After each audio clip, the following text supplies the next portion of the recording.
Next topic जो हमारा वो है बेटा सीमन। अब ये जो सीमन वर्ड है बेसिकली ये रिप्रोडक्टिव स्ट्रक्चर जो होता है स्पर्म, उसी का मॉडिफाइड फॉर्म है।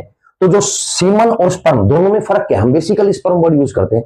तो जो स्पर्म है वो सेमिनिफेरस ट्यूब्यूल बनाता है, लेकिन उसको सीमन बनाने का काम एसेसरी ग्लैंड करते हैं, जो हमने पिछले टॉपिक में पढ़ा। तो सीमन जो होता है वो बनता है बेसिकली स्पर्म के ऊपर जब एसेसरी ग्लैंड काम करते हैं, स्पर्म के ऊपर जब एसेसरी ग्लैंड यानी ये हार्मोन्स, मेल रिप्रोडक्टिव हार्मोन जो है ये इस पे काम करते हैं, तो वो एक स्ट्रक्चर बना देते हैं जिसको हम बोलते हैं सीमन।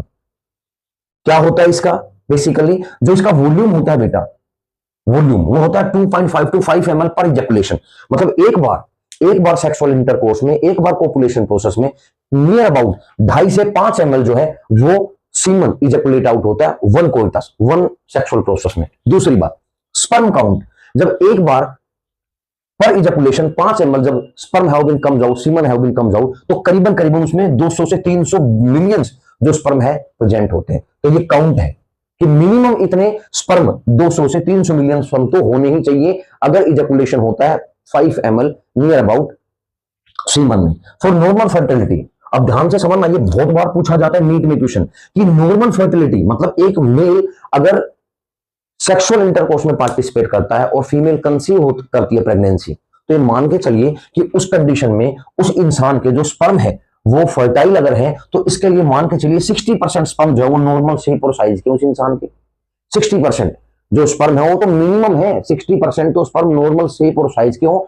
और उसमें से 40% स्पर्म तो वो हो जो विग्रसली मोटाइल हो, जो मोमेंट या जिसकी मोटिलिटी बहुत फास्ट हो, वो मेल जो है वो तो फर्टिलिटी में पार्टिसिपेट करेगा, यानी that sperm is participate in the process of fertilisation. लेकिन अगर इससे कम यानी लेस देन 20 मिलियन पर ml, लेकिन अगर 1 ml 20 मिलियन से कम है 1 ml में अगर स्पर्म, तो ये मान के चलिए that person is not participate in the process of fertilisation, the sperm of that person is not participate in the process of fertilisation. अगर 20 मिलियन से कम है, अगर स्पर्म की जो रेट है वो 20 मिलियन पर ml है, कम है उससे, तो वो इनफर्टिलिटी में काउंट किया जाएगा। मतलब उस इंसान के स्पर्म जो है वो फर्टिलाइजेशन में पार्टिसिपेट नहीं कर पाएंगे और वो कंसीव नहीं कर पाएगी फीमेल प्रेगनेंसी। तो ये इंपॉर्टेंट बात है, बहुत बार पूछी जाती है। पीएच ऑफ सीमन, सीमन का जो पीएच होता है वो मोस्टली एल्कलाइन होता है 7.2 to 7.5, और एल्कलाइन जो होता है वो क्या रीजन होता है सीमन एल्कलाइन होने का, दो कारण है।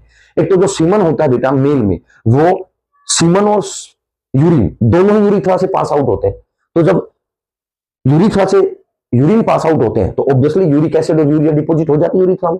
तो अगर ये एल्कलाइन नहीं होंगे तो ये स्पर्म डायरेक्टली कांटेक्ट में आएंगे यूरिक एसिड के, और अगर वो डायरेक्टली कांटेक्ट में आएंगे तो स्पर्म मर जाएंगे। बहुत सॉफ्ट स्ट्रक्चर होते हैं, पहली बात ये इसलिए एल्कलाइन करते हैं इसको। दूसरा कि वजाइना जो होता है, मतलब फीमेल रिप्रोडक्टिव जो पार्ट होता है वजाइना में, फीमेल रिप्रोडक्टिव पार्ट, उससे भी यूरिन पास आउट होता है, तो यूरिन के स्पॉट्स वहां पे भी होते हैं। तो जब स्पर्म या सीमन एंटर करता है रिप्रोडक्टिव ट्रैक्ट ऑफ फीमेल, तो ये जो स्पर्म के सराउंडिंग का पार्ट है एल्कलाइन, ये उस स्ट्रक्चर को न्यूट्रल कर देता है ताकि स्पर्म जो है वो डेड ना हो, मरे ना, और इजीली पार्टिसिपेट कर पाए फर्टिलाइजेशन प्रोसेस में। Thank you.